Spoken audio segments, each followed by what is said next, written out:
So friends, आप सबने ये फेमस लाइन सुनी होगी कि हम लोग की जो बॉडी है वो तारों की धूल से बनी हुई है, ठीक है। सो हम इस वीडियो में यही समझेंगे यूनिवर्स में जितनी भी एलिमेंट्स पाए जाते हैं 118 एलिमेंट्स, वो तारों के अंदर बनते कैसे हैं। आप सबने सही सुना, जो भी एलिमेंट्स बने हैं यूनिवर्स में वो सब तारों के अंदर ही बनते हैं या तारों से ही बनते हैं।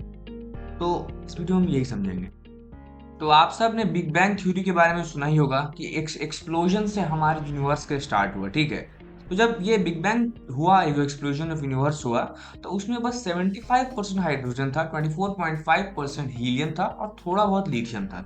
तो सवाल अब यही उठता है कि बाकी सारे एलिमेंट्स जो हैं, जो 115 एलिमेंट्स हैं, वो आखिर बने कैसे। तो जब बिग बैंग हुआ ना, उसके 3,80,000 साल बाद यूनिवर्स में बहुत सारे रैंडम पार्टिकल्स हाइड्रोजन के इधर उधर फैल रहे थे, ठीक है। तो वो क्या हुआ, ग्रेविटी की वजह से वो सब पास आना चालू हो गए, ठीक है। और फिर बहुत ही ब्यूटीफुल नेबुलास का निर्माण हुआ यूनिवर्स में। अब देखिए, ग्रेविटेशन से जो नेबुलास का बबल बना था ना, वो फर्दर और कोलैप्स होता है। आप ऐसे समझिए कि हाइड्रोजन गैस की जो बबल है उसको फर्दर कंप्रेस किया जा रहा है। इसकी वजह से एटॉमिक कोलिजन्स जो है वो बढ़ जाते हैं और थर्मल हीट जनरेट होती है बबल के अंदर। अब ये देखिए कि यहाँ पे दो फोर्सेस हैं, एक तो ग्रेविटेशन, एक थर्मल हीट। ग्रेविटेशन चाहता है कि फर्दर कोलैप्स हो और थर्मल हीट चाहता है फर्दर कोलैप्स ना हो। तो जब ये दोनों फोर्सेस इक्विलिब्रियम में आती हैं तो कंप्रेशन या कोलैप्स पूरी तरह से रुक जाता है। जो थर्मल हीट जनरेट हुई है ना, वो जो है काम करता है फ्यूजन रिएक्शंस को इग्नाइट करने का। तो जब फ्यूजन रिएक्शंस चालू हो जाते हैं तो जो भी बबल था वो बन जाता है प्रोटोस्टार। तो दोस्तों, अब प्रोटोस्टार तो बन चुका है, उसके अंदर फ्यूजन रिएक्शंस चालू हो चुके हैं, जिससे कि बहुत हीट निकलती है। उसके वजह से क्या होता है कि जो प्रोटोस्टार के कोर का जो टेम्परेचर होता है वो बढ़ने लगता है, और जब वो 10 मिलियन केल्विन पे पहुंच जाता है तो अब आप उसको एक मेन सीक्वेंस स्टार मान सकते हैं, क्योंकि यही टेम्परेचर चाहिए फ्यूजन रिएक्शंस को बहुत ही एफिशिएंटली ऑपरेट करने के लिए। अब यहाँ पे मेन सीक्वेंस स्टार्स भी तीन तरह के निकलते हैं। एक तो होते हैं फेल्ड स्टार्स, जिनका इनिशियल सोलर मास जो है 0.08 सोलर मास से कम होता है ना। By the way 1 solar mass is equal to sun का मास। तो जिनका सोलर मास 0.08 से कम होता है, वो जो है उनका जो कोर है वो कभी 10 मिलियन केल्विन तक पहुंच ही नहीं पाता है, कम मास होने की वजह से। तो वो घोषित कर दिए जाते हैं फेल्ड स्टार्स, जिनको हम कहते हैं ब्राउन डवार्फ्स। जिनका इनिशियल सोलर मास 0.08 से 8 के बीच में होता है वो बन जाते हैं सन जैसे स्टार्स। अब जिनका 8 से ज्यादा होता है वो बन जाते हैं बड़े स्टार्स, बहुत बड़े स्टार्स। तो चलिए दोस्तों, अब हम लोग बात करेंगे सबसे पहले स्मॉल स्टार्स की। अब स्मॉल स्टार्स के अंदर एलिमेंट का फ्यूजन जो है चालू हो चुका है, हाइड्रोजन अब हीलियम में कन्वर्ट होना चालू हो चुका है, और अब फ्यूजन से जो एनर्जी निकलती है वो बन जाती है हमारी नई रेजिस्टिव फोर्स अगेंस्ट ग्रेविटी, जो ग्रेविटेशनल कोलैप्स या फर्दर कंप्रेशन को रोकती है। इनफैक्ट अब जो स्टार है ना, उसकी आउटर लेयर्स एक्सपैंड होंगी और कोर जो है फर्दर अपने वेट और ग्रेविटी की वजह से कोलैप्स करेगा और उसका टेम्परेचर भी बढ़ेगा। देखिए, कोर के अंदर का जो सारा का सारा हाइड्रोजन है वो तो हीलियम में कन्वर्ट हो गया है और वो फर्दर कोलैप्स कर रहा है अपनी वेट और ग्रेविटी की वजह से। और जो स्टार की बाहरी लेयर्स हैं, उनमें अभी भी हाइड्रोजन बचा रहता है। अब एक नई तरह की प्रोसेस चालू हो जाती है जिसको बोलते हैं फ्यूजन इन अ सेल। जो वहाँ पे जो आउटर लेयर्स में जो हाइड्रोजन बचा होता है उन वहाँ पे फ्यूजन होता है और हीलियम में कन्वर्ट होते हैं, वो उससे एनर्जी निकलती है। लेकिन बाहर की जो लेयर्स है वहाँ पे ग्रेविटी वीक है कंपेयर टू कोर। इसलिए क्या होता है कि वहाँ पे जो फ्यूजन है वो जीत जाता है, और वहाँ फ्यूजन का रेजिस्टिव फोर्स ज्यादा होने के कारण स्टार की जो बाहरी लेयर वो एक्सपैंड करती है। इसीलिए जैसे जैसे एजिंग होती है स्टार की, स्टार बड़ा होता जाता है, हमारा सन भी बड़ा हो रहा है। और बाहर का सरफेस एरिया बढ़ता है ना, इसी कारण से स्टार जो है ब्राइटर होता जाता है, क्योंकि लाइट को जो है ज्यादा जगह मिल रही है निकलने के लिए, एस्केप करने के लिए। तो देखिए दोस्तों, कुछ समय बाद क्या होगा कि कोर के अंदर का सारा हाइड्रोजन हीलियम में कन्वर्ट हो चुका रहेगा। अब अभी भी फर्दर कोलैप्स जो है चालू रहेगा, क्योंकि स्टार की वेट की वजह से, स्टार की ग्रेविटी की वजह से। इसीलिए हीलियम भी अब फ्यूज होगा कार्बन में, फिर कार्बन फ्यूज होगा नाइट्रोजन और ऑक्सीजन में। इसी तरह फ्यूजन प्रोसेस कंटिन्यू रहेगा, और एक पॉइंट के बाद रुक जाएगा ये सब।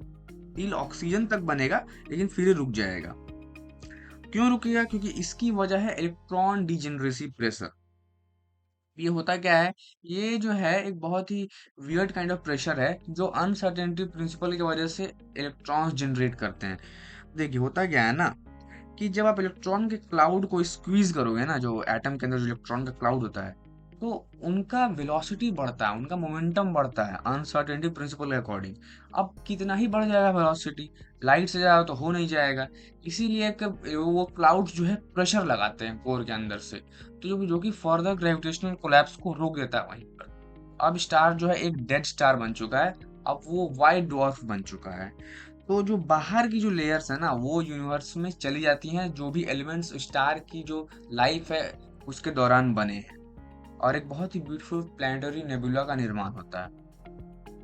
तो चलिए अब बात करते हैं बड़े स्टार्स की। इनमें क्या डिफरेंस होता है, इनका मास जो है ज्यादा होता है, इसलिए इनके अंदर प्रेशर एंड टेम्परेचर भी ज्यादा होता है। इसलिए इनके अंदर जो फ्यूजन का रेट है ना, वो बहुत ज्यादा होता है कंपेयर टू स्मॉल स्टार्स। क्योंकि ये केमिस्ट्री का लॉ कहता है कि जहां भी टेम्परेचर ज्यादा होगा वहां पे रेट ऑफ रिएक्शन बढ़ जाएगा। अब ज्यादा प्रेशर होने की वजह से फ्यूजन जो है ऑक्सीजन पे स्टॉप नहीं होता। अब फ्यूजन प्रोसेस इसमें इस तरह से कुछ होगा कि पहले हाइड्रोजन के फ्यूजन से हीलियम बनेगा, फिर हीलियम के फ्यूजन से कार्बन, इसी तरह से नियॉन बनेगा, ऑक्सीजन बनेगा, सिलिकॉन बनेगा, फिर एट द लास्ट आयरन बनेगा।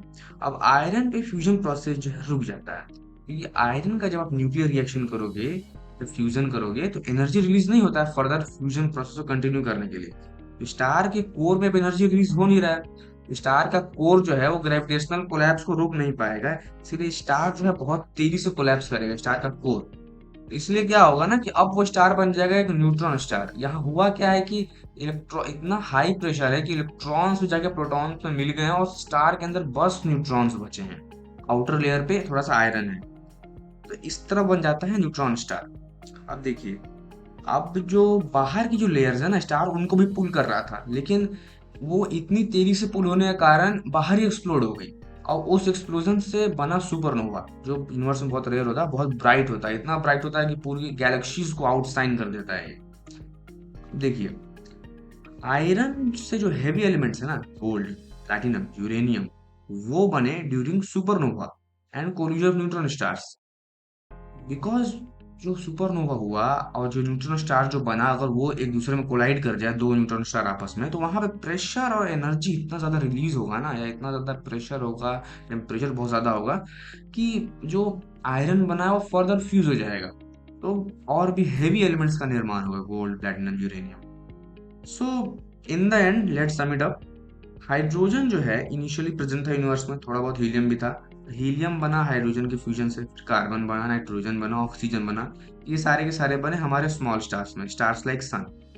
अब नियॉन, सिलिकॉन, आयन बने बड़े स्टार्स में, जो सन से थोड़े से बड़े होते हैं, जिनका सोलर मास जो है 8 से 20 के बीच में होता है। अब जो और भी हेवियर एलिमेंट्स हैं वो बने ड्यूरिंग सुपरनोवा और कोलिजन न्यूट्रॉन स्टार्स, और बहुत ही high temperature pressure events during जो यूनिवर्स में होते हैं। और ब्लैक होल्स में क्या बनता है, एक बहुत ही अजीब जगह है ब्लैक होल्स, वहां सिंगुलैरिटी होता है, वहां पे क्या बनता है साइंटिस्ट आज तक समझ नहीं पाए। देखिए, यहाँ पे एक बहुत ही कैच है एक, कि जो elements like carbon, nitrogen, oxygen, ये जो है ना यूनिवर्स में बहुत ज्यादा है, क्योंकि यूनिवर्स में स्मॉल स्टार्स की संख्या जो है बहुत ज्यादा है कंपेयर टू बिगर स्टार्स। अब ये जो एलिमेंट्स बड़े स्टार्स से बनते हैं, जैसे आयरन हो गया, सिलिकॉन हो गया, वो थोड़ा कम है यूनिवर्स में। अब देखिए, और भी एलिमेंट्स रेयर हैं, जो जैसे कि गोल्ड, प्लैटिनम, यूरेनियम, ये सारे एलिमेंट्स रेयर हैं।